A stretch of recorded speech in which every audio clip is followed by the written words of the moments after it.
চা পছন্দ করেন না এমন মানুষ খুব কম।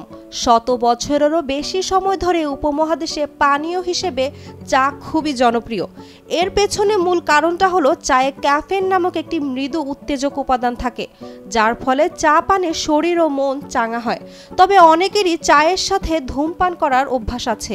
এই সংমিশ্রণ মানসিক চাপ এবং ক্লান্তি কমালেও স্বাস্থ্যের জন্য খুবই ক্ষতিকর।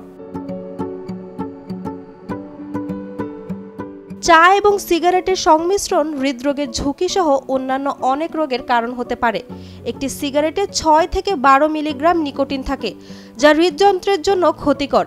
বিশেষজ্ঞরা বলেন ধূমপায়ীদের হৃদরোগের ঝুঁকি অন্যদের তুলনায় 2 থেকে 3 গুণ বেশি। সিগারেটের নিকোটিন হৃৎপিণ্ডে রক্ত সরবরাহকারী ধমনীগুলোকে সংকুচিত করে, ফলে হৃৎপিণ্ডে পর্যাপ্ত পরিমাণে রক্ত সরবরাহ হয় না।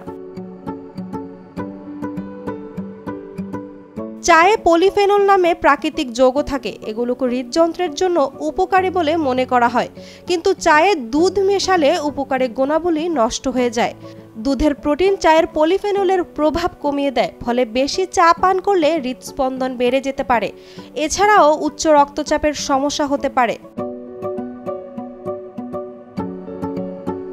সাম্প্রতিক গবেষণায় দেখা গেছে চা পান করার সময় ধূমপান করলে ক্যান্সারের ঝুঁকি 30% বেড়ে যায়। চায়ের টক্সিন সিগারেটের ধোঁয়ার সঙ্গে মিশে ক্যান্সারের মতো মারাত্মক রোগের কারণ হতে পারে। তাই কোনোভাবে চা পান করার সময় ধূমপান করা উচিত নয়।